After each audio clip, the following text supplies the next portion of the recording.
नमस्कार, शाम के 4 बज रहे हैं। मैं आपके साथ शोभना यादव। उत्तर प्रदेश में पहले दौर का प्रचार खत्म होने की उल्टी गिनती शुरू हो चुकी है। 2 घंटे बाद पहले दौर का प्रचार थम जाएगा। पश्चिमी उत्तर प्रदेश के रण में पहले दौर में गुरुवार को 58 सीटों पर वोट डाले जाएंगे और आज इसी बात पर कि पश्चिमी उत्तर प्रदेश में किसका पलड़ा भारी है, हमारे साथ आगरा से मेरी सहयोगी निधिश्री झा जुड़ेंगी, गाजियाबाद से प्रफुल्ल, मथुरा से रविकांत जुड़ेंगे और जेवर से नीरज पांडे। अभी मुझे निधिश्री और नीरज पांडे दिखाई दे रहे हैं, लेकिन सबसे पहले बड़ी खबर इस समय की हम आपको बता दें कि आज बीजेपी और समाजवादी पार्टी दोनों ने ही घोषणा पत्र जारी किया है। तो संकल्प पत्र वर्सेस वचन पत्र, बीजेपी का संकल्प पत्र और समाजवादी पार्टी का वचन पत्र। तो 2 तस्वीरें आपके सामने। आज सुबह गृह मंत्री अमित शाह ने और मुख्यमंत्री योगी आदित्यनाथ ने बीजेपी का संकल्प पत्र जारी किया। यानी सरकार का, अगर वो सत्ता में आते हैं, बीजेपी सत्ता में आती है तो क्या एजेंडा रहेगा, ये बताया गया उस संकल्प पत्र में। और 22 के लिए समाजवादी पार्टी के 22 वचन पत्र के जरिए अखिलेश यादव ने जनता के सामने रखे। सीरियस बात है तो सीरियस रहना जरूरी है। 10 मार्च को पहले चरण का मतदान होना है।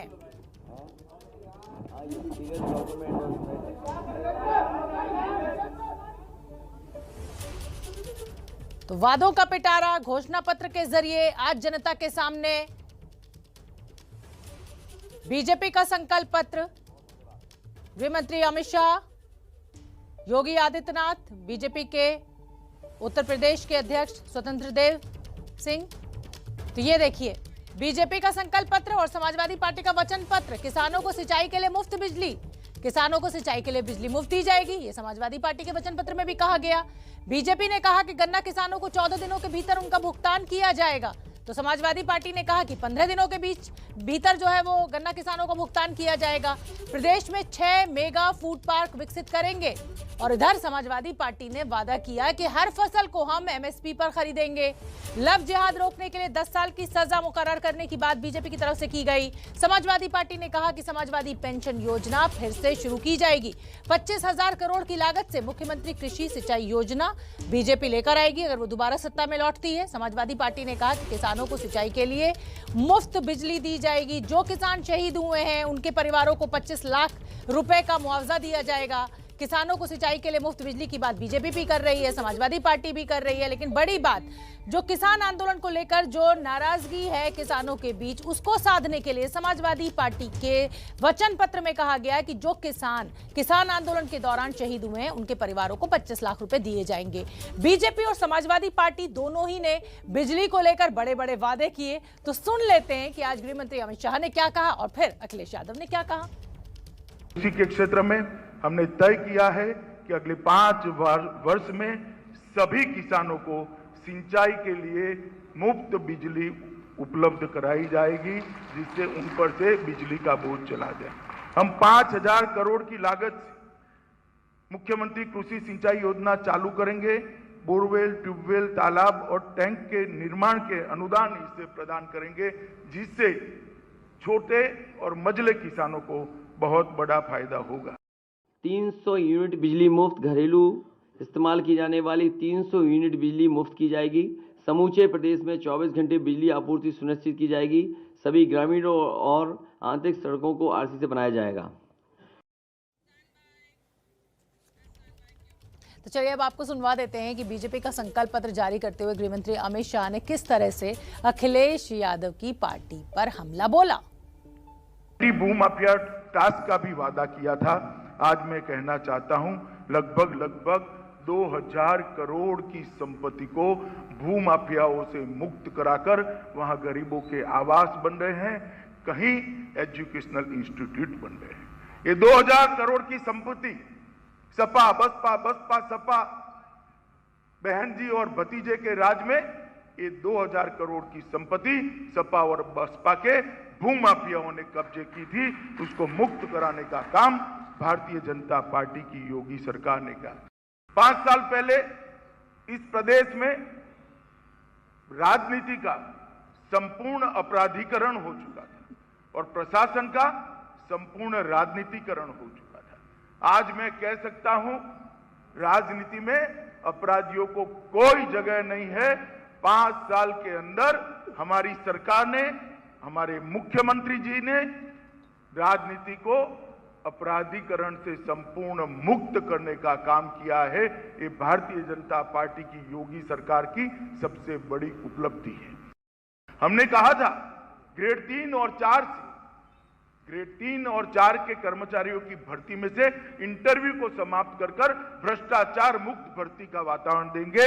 आज हमने ये काम भी कर दिया है। आज 3 और 4 की सरकारी ग्रेड 3 और 4 की सरकारी नौकरियों में इंटरव्यू समाप्त हो गए हैं। किसी की चिट्ठी की जरूरत नहीं, किसी भी सिफारिश की जरूरत नहीं, कोई आपकी जाति नहीं पूछेगा। मेरिट है तो आपको नौकरी मिलेगी। तो गृह मंत्री अमित शाह मुख्यमंत्री योगी आदित्यनाथ के साथ सामने तो आए थे अपना घोषणा पत्र रखने, लेकिन बीएसपी यानी बहुजन समाज पार्टी की सरकार में क्या नहीं हुआ और समाजवादी पार्टी की सरकार में क्या कुछ नहीं हुआ, उसको लेकर उन्होंने बड़ा हमला बोला। तो देखिए हमारे रिपोर्टर्स आपको फील्ड से दिखने लगे हैं। निधि श्री दिख रही है मुझे आगरा से, प्रफुल्ल श्रीवास्तव दिख रहे हैं, नीरज पांडे मुझे दिखाई दे रहे हैं। इन संवाददाताओं का हम रुख करेंगे और जानेंगे पहले रण की ग्राउंड रिपोर्ट। 10 फरवरी को पश्चिमी उत्तर प्रदेश में पहले चरण का मतदान होना है। सभी राजनीतिक दलों ने अपनी पूरी ताकत झोंकी हुई है। आज शाम 6 बजे चुनाव प्रचार खत्म हो जाएगा। अब मैं रुख कर लेती हूँ मेरे रिपोर्टर्स जो कि फील्ड में मौजूद है। आगरा से निधि श्री, गढ़मुक्तेश्वर से प्रफुल्ल श्रीवास्तव, मथुरा से रविकांत और जेवर से नीरज पांडे। नीरज पांडे, मैं सबसे पहले आपका रुख करूंगी। सभी राजनीतिक दलों ने अपनी पूरी ताकत झोंकी हुई है। आप जेवर में मौजूद हैं, जमीन पर जनता क्या कह रही है? आज संकल्प पत्र भी आ गया है और वचन पत्र भी आ गया है। जी शोभना, बिल्कुल मैं जेवर में हूं और जहां पे हूं मेरे ठीक 200 मीटर पीछे योगी आदित्यनाथ की सभा चल रही है। योगी आदित्यनाथ बहरहाल अभी तक नहीं पहुंचे हैं, थोड़ी देर में वो आने वाले हैं, लेकिन चूंकि संकल्प पत्र भी आ चुका है भारतीय जनता पार्टी का, बचत पत्र भी आ चुका है समाजवादी पार्टी का, और लोगों से ही पूछते हैं कि आखिर प्रतिक्रियाएं क्या हैं, लोग समझते क्या हैं। हमारे बगल में कुछ किसान खड़े हैं, कुछ भारतीय जनता पार्टी के कार्यकर्ता भी हैं, सबसे पूछते हैं, लेकिन पहले किसानों से पूछते हैं कि आखिर वो क्या सोचते हैं। भारतीय जनता पार्टी ने अपना संकल्प पत्र जारी किया। उन्होंने कहा कि किसानों के लिए हम बहुत सारी सुविधाएं लेकर आने वाले हैं, सोलर पंप फ्री में किसानों को देंगे। लेकिन समाजवादी पार्टी का भी वचन पत्र, तो आप पूर्ववर्ती सरकार और प्रेजेंट सरकार में क्या अंतर देखते हैं और क्या लगता है कि किसके वादे पर लोग मानेंगे? देखिए, सबसे पहले मैं ये बताना चाहता हूँ कि मैं भारतीय किसान यूनियन भानु जो पूरे तरीके से बीजेपी को सपोर्ट कर रही है, वो किस मकसद से कर रही है वो सबको पता है कि किसानों के हित की बात है। जो अभी आज जो उन्होंने संकल्प पत्र दिया है उसमें बहुत सारी चीज़ें ऐसी हैं जो किसानों के हित की बात है। दूसरी चीज़ एक ये भी है कि अगर हमें इसके साथ साथ किसानों के साथ साथ हमें अपराध को भी देखना है कि कहीं ना कहीं अपराध कम हुआ है, जो कि योगी अपराध मानते हैं कि सरकार में कम हुआ। सर, आप लोग भी किसान हैं, कॉमन किसान हैं, मानते हैं हाँ अपराध कम हुआ है। समाजवादी पार्टी के जो वादे हैं कि 300 यूनिट फ्री बिजली दी जाएगी किसानों, तो उस पर आप लोग नहीं झुकेंगे? अब फ्री तो कुछ दे दो, फ्री दे दोगे, कल लेंगे तो हम पे दे, फ्री कहाँ से लाएंगे? कोई गड्ढा खोद के लाएंगे? फ्री कहाँ से लाएंगे वह बताओ कि हम पे 24 घंटे बिजली देने का भी वादा किया है। 24 घंटा अखिलेश के जमाने में तो 4 घंटा बिजली आती थी, अब आ रही है 24 घंटा बिजली। बीजेपी सरकार इतनी अच्छी है। हमारा गन्ना का रेट बहुत बढ़िया किया है और अखिलेश कहता है 15 दिन में दिलाएंगे, हमारा 8 दिन में पेमेंट आ रहा है गन्ने का। 8 दिन में पेमेंट। भारतीय जनता पार्टी कार्यकर्ताओं से भी पूछ लेते हैं, आप बहुत देर से यहाँ पे माला उला पहन के खड़े हैं, योगी जी का इंतजार चल रहा है? जी बिल्कुल, पूरी तरह से इंतजार है और रघुपुरा की धरती पे योगी जी का बहुत बहुत स्वागत है। सरकार ठीक ठाक चल रही है? बहुत अच्छी तरीके से सरकार चल रही है। बाकी 403 सीट पर एक योगी जी ही लड़ रहे हैं, हमारे प्रत्याशी सिर्फ योगी जी हैं। काम असरदार दिख रहा है कि नहीं जी? काम दिख रहा हो जी, दिख रहा है। भारतीय जनता पार्टी जिंदाबाद। अरे भाई सब छोड़िए, ये तो बताइए कि काम असरदार दिख रहा है कि नहीं? हाँ जी बिल्कुल बढ़िया दिख रहा है जी इस टाइम। बहुत बढ़िया दमदार। जी शोभना, तो आपने देखा यहाँ पे हमने किसानों से भी बात की, भारतीय जनता पार्टी के कार्यकर्ताओं से भी बात की।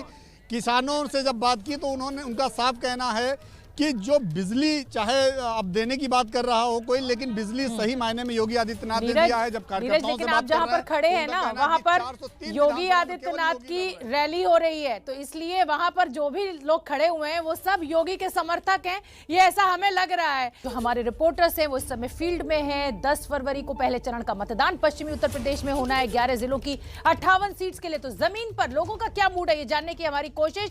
1.5 घंटे बाद ये चुनाव प्रचार रुक जाएगा। तो मैं सीधे सीधे रुख करूंगी प्रफुल्ल श्रीवास्तव का, जो कि गाजियाबाद में मौजूद है। प्रफुल्ल, लोग क्या कह रहे हैं? देखिए, संकल्प पत्र भी आ चुका है, तमाम घोषणाएं, वादे, दावे सब कुछ हो चुका है। माफ कीजिए।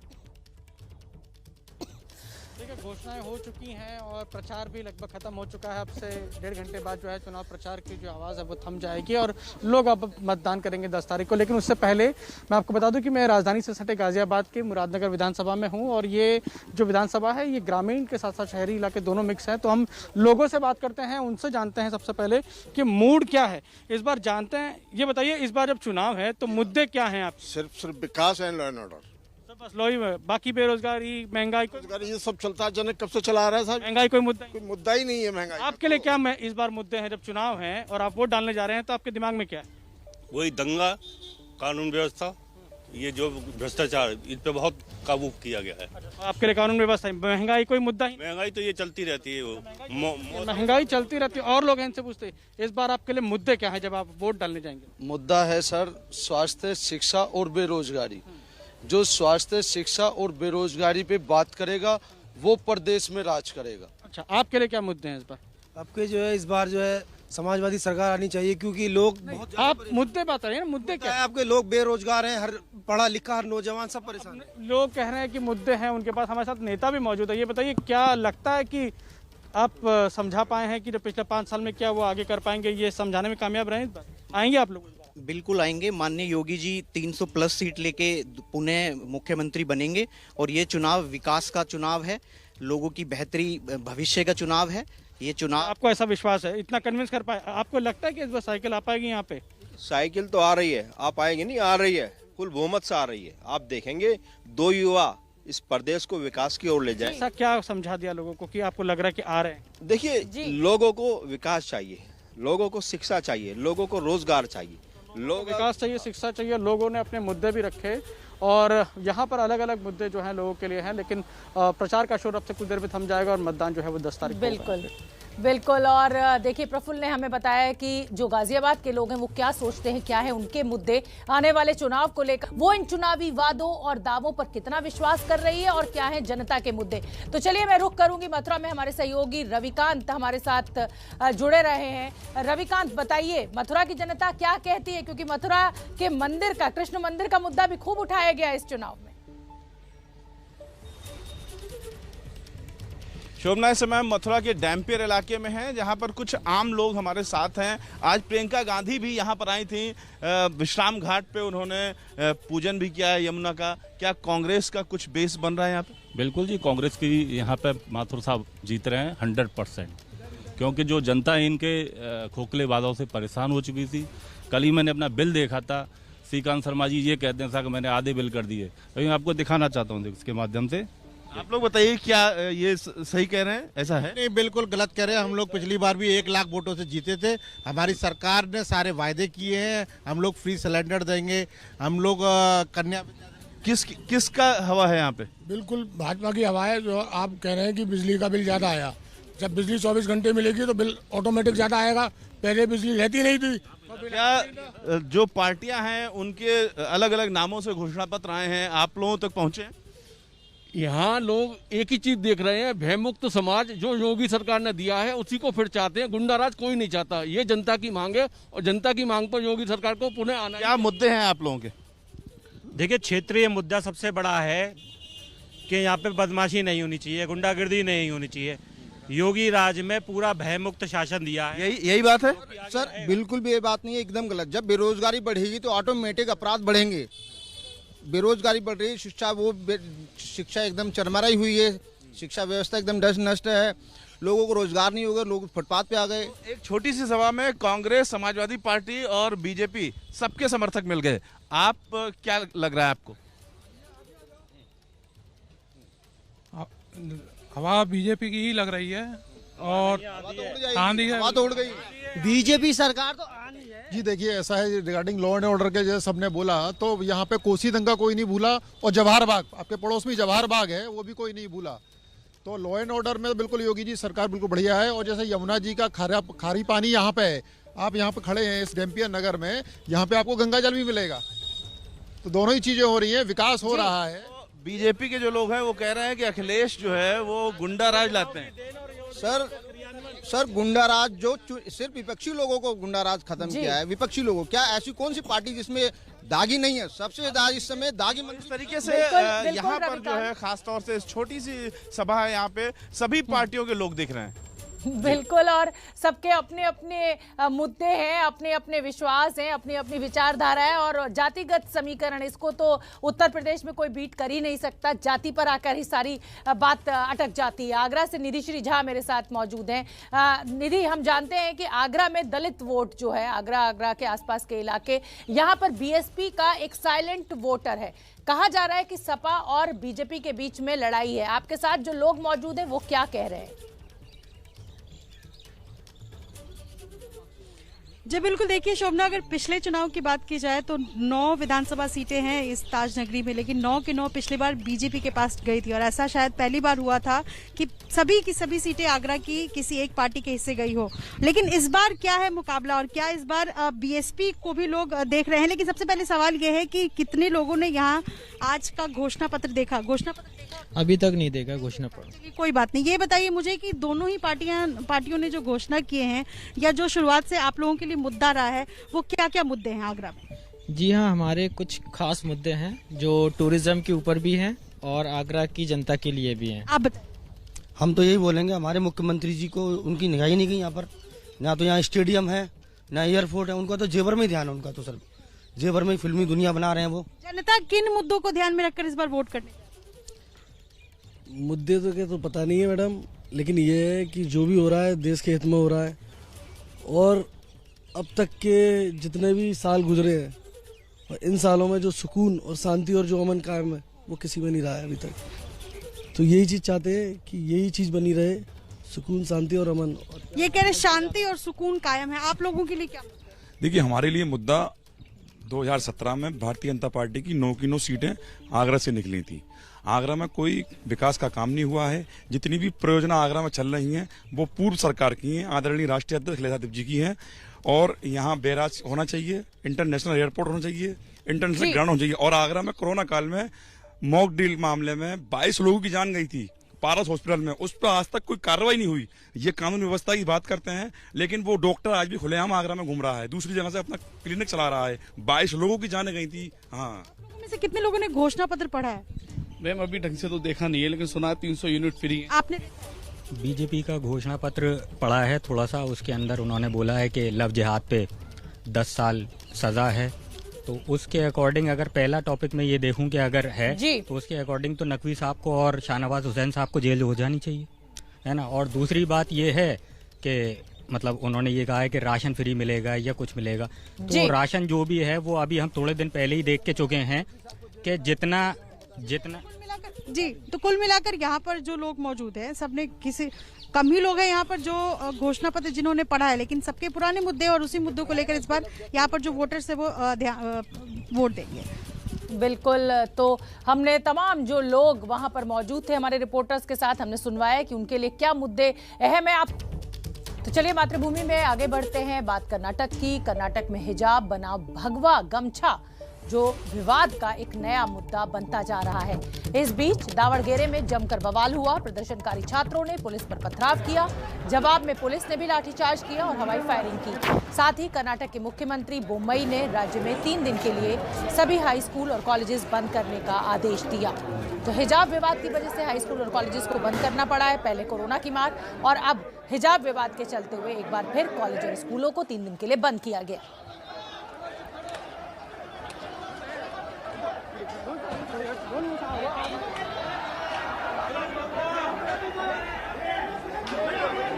और कोर्ट ने इस पर बड़ी टिप्पणी की है। कोर्ट का ये कहना है कि हम भावनाओं से नहीं चलेंगे, हम कानून से ही चलेंगे। हाईकोर्ट में अभी ये सुनवाई, आज का अपडेट ये है कि पूरी हो चुकी है।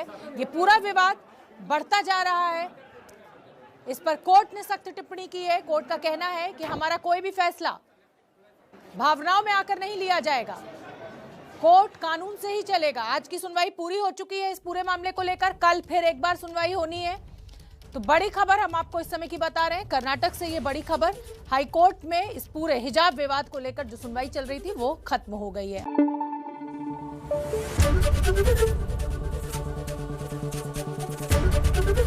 एबीपी न्यूज आपको रखे आगे।